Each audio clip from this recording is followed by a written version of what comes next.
Tenho o prazer de ter novamente o programa Diálogos, né?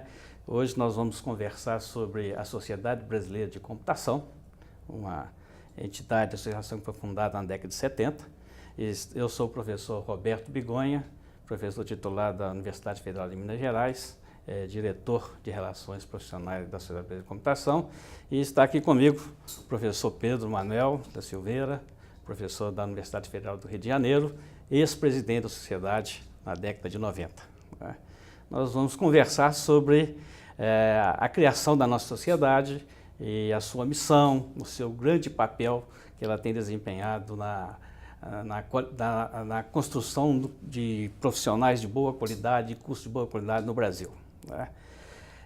Esse é um momento muito interessante de falar sobre a SBC, porque ela completou esse ano com 35 anos de existência. Ela foi fundada em 1978 por um grupo de professores reunidos na Universidade Federal do Rio de Janeiro, que tinha como objetivo de desenvolver no país uma capacitação tecnológica na área de computação. Né? E, por ocasião desses 35 anos de existência, nesse 35º aniversário, a diretoria da SBC resolveu editar um livro, né, chamado Memórias da Sociedade Brasileira de Computação. Nesse livro, é um livro da história da sociedade, mas a partir da memória de seus ex-presidentes. Né? 8 ex-presidentes escreveram capítulos desse livro, contando o que aconteceu na sua gestão, o que lembrava dos acontecimentos, e ficou um texto bastante interessante que ele foi lançado nesse evento, né, que aconteceu ontem, que foi a abertura do Congresso de 2014 da Sociedade. Né? A SBC iniciou na década de 70 num cenário muito interessante. Né? Havia no Brasil, na época, no máximo uns 30 doutores em computação. Né? Os Estados Unidos já tinham milhares de doutores na área, o Brasil estava começando. Né? Havia um grande investimento do governo brasileiro de capacitação de alto nível nessa área, enviando nossos professores para o exterior para conseguir o doutorado. Havia no Brasil apenas 2 cursos de pós-graduação, um na PUC do Rio de Janeiro e outro na COP, também na Federal do Rio de Janeiro. Né? E formava uns poucos doutores e alguns mestres. O Brasil precisava de ter uma massa crítica muito grande. E mais ainda, não havia nenhuma indústria de computador no Brasil. Todo equipamento utilizado aqui era importado. E as demandas que existiam era puramente de operar essas máquinas. A comunidade científica brasileira sentia-se muito incomodada com isso, porque a pesquisa feita era direcionada para o exterior, não era direcionada para o mercado brasileiro. Era importante que houvesse aqui alguma energia nesse sentido.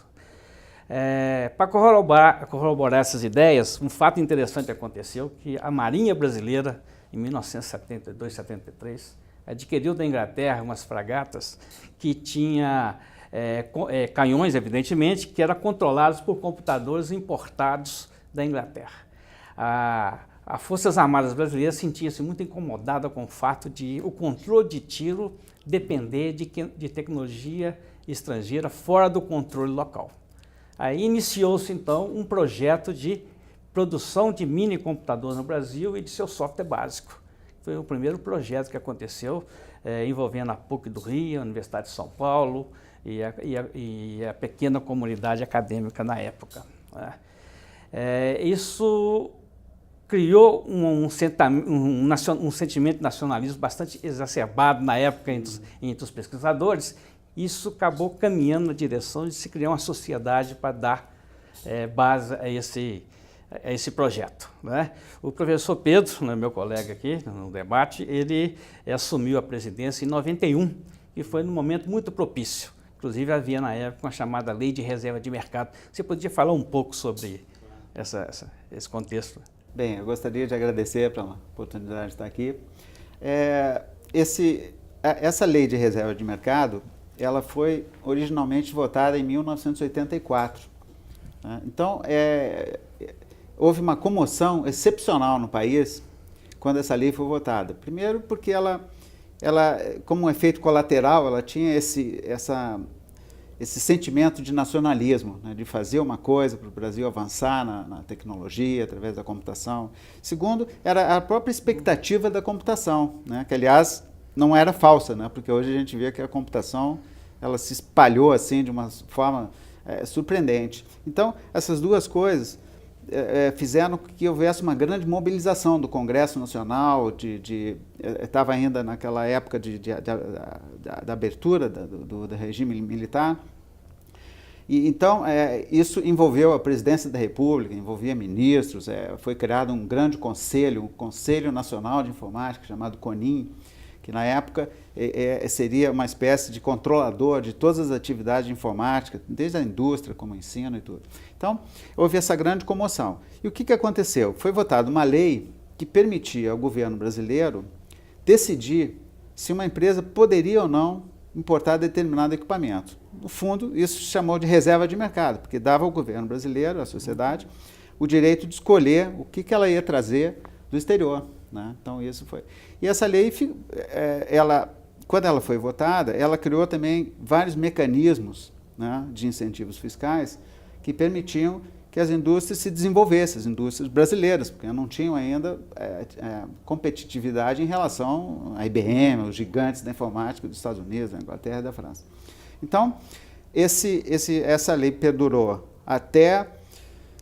Bom, o que aconteceu? A informática começou a ter um grande desenvolvimento.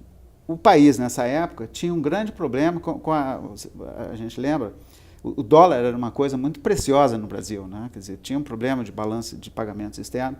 Então, a gente via que no exterior tinha um grande número de equipamentos, mas o Brasil ainda fazia um grande esforço para acompanhar isso. Quando o presidente Collor assumiu, em 90, ele imediatamente trouxe uma ideia de abrir os mercados, né? Começou com os carros russos, etc. e tal. E aí, um ano depois, mais ou menos, da posse dele, 1 ano e meio depois, eles aprovaram uma lei que encerrava a reserva de mercado. Então, encerrava a reserva de mercado de acordo com a filosofia da época, né? Que era fazer uma abertura para o comércio exterior.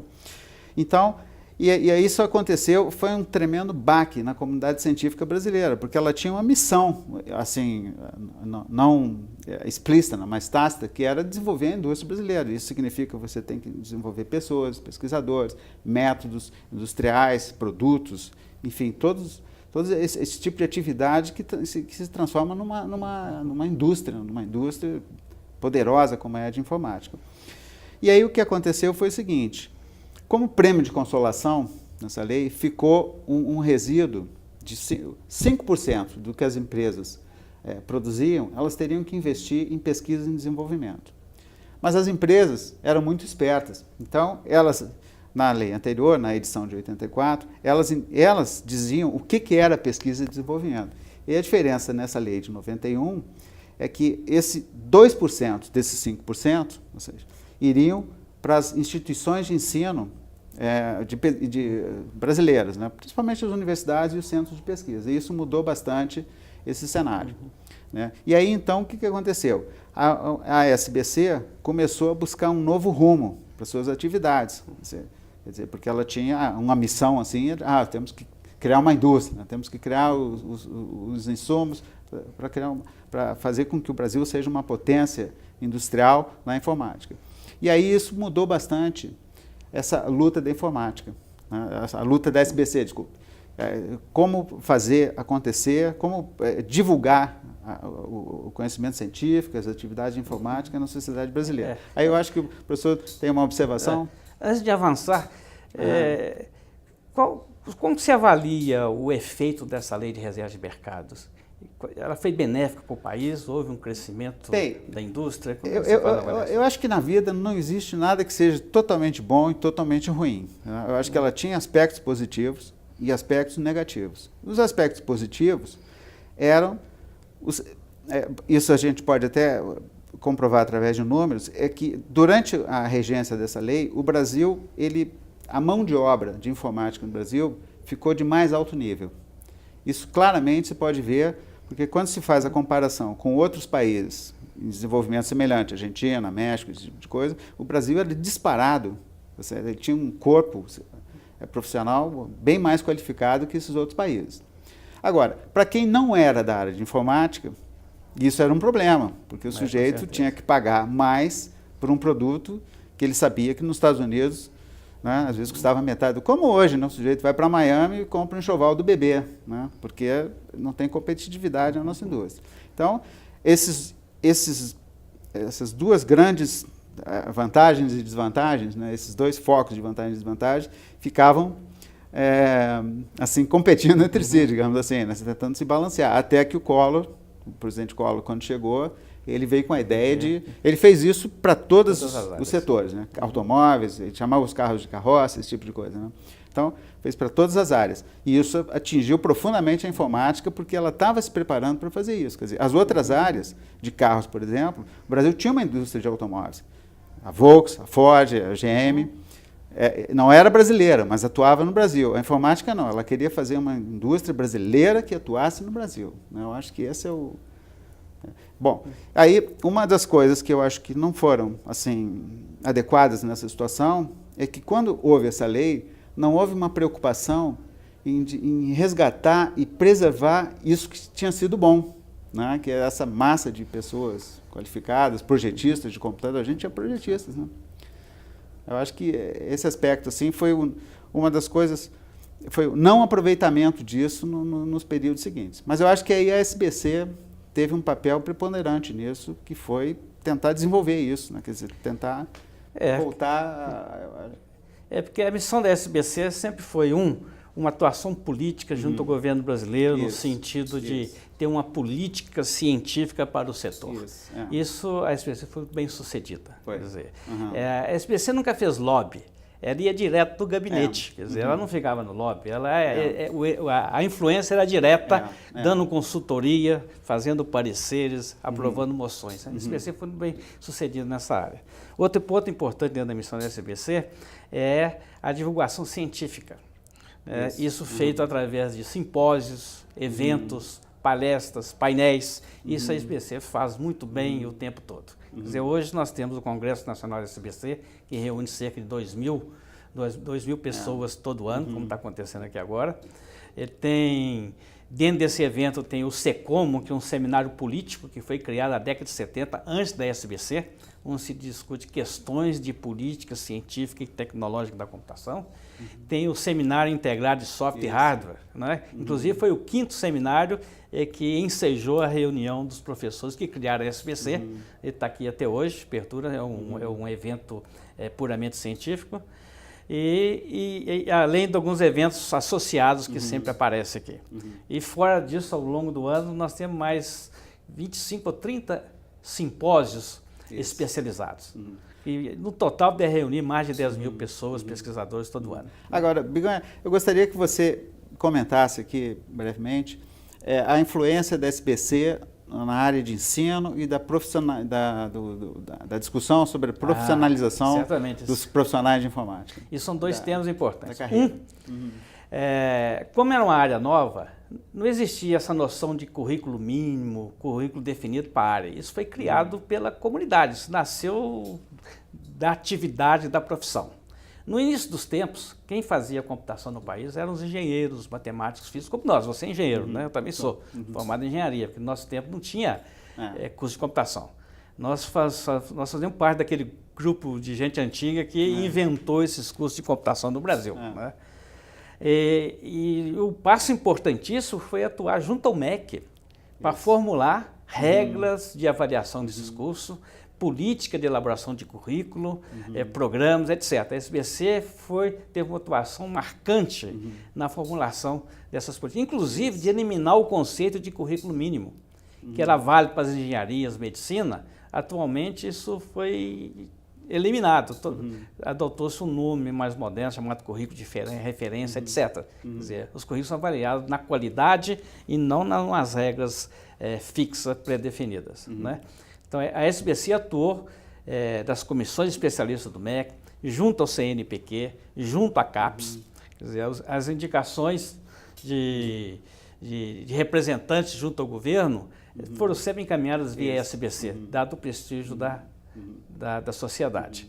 Tá? E do ponto de vista do exercício profissional, a computação, ela, diferentemente de outras áreas das ciências exatas, ela é multidisciplinar, ela envolve gente de todas as áreas. Então, reserva de mercado, regulamentação da profissão, criação de conselhos, sempre foi visto como algo nocivo para a área. Então, a SBC criou uma posição muito firme nesse sentido e acredito que é decorrente da posição da SBC, a profissão nunca foi regulamentada, que ela permanece livre para o exercício de todos, o que é muito bom para o país. Como nosso tempo está acabando, né, eu gostaria de saber se tem alguma coisa para dizer para finalizar. Eu acho que valeria a pena, talvez, a gente falar um pouquinho sobre a estrutura da sociedade, quer dizer, como é que ela se organiza. Quer dizer, por exemplo, a SBC ela tem diretorias regionais espalhadas pelo Brasil inteiro que promovem eventos locais, além dos eventos nacionais que são promovidos. Eu acho que você também... A SBC tem uma diretoria que tem cerca de 12 diretores, mais presidente e vice-presidente. Tem um conselho com 10 membros, né? E tem um conjunto grande, 25 comissões especiais. Cada comissão especial é responsável por uma sub-área da computação. Essa comissão especial promove eventos, né, e outras atividades dentro da sua área específica, por exemplo, banco de dados, linguagem de programação, etc. Né? E existe também delegacias regionais. Aí é um número bastante grande, tem uma para cada estado praticamente, onde seria a representação local da SBC. E essas secretarias regionais também promove eventos chamados escolas regionais e eventos de menor porte envolvendo a região. Certo? Agora, ontem, eu não sei se você notou, eu fiquei muito satisfeito com o entusiasmo do pessoal jovem aqui no Congresso, na abertura, na sessão de abertura.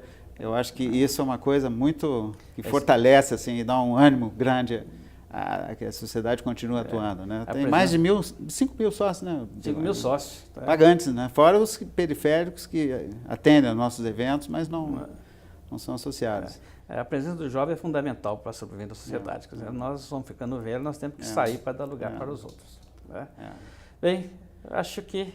eu acho que também a gente podia deixar um recado aqui para quem quiser vir trabalhar com a gente. Todo esse trabalho é voluntário, é feito por professores, estudantes, nós temos organizações para estudantes, serão muito bem-vindos aqui para vir trabalhar com a gente e construir a história dos próximos anos. Né? Então, foi um prazer ter participado desse programa. Tá. Esse é mais um diálogo, espero que tenha gostado da programação.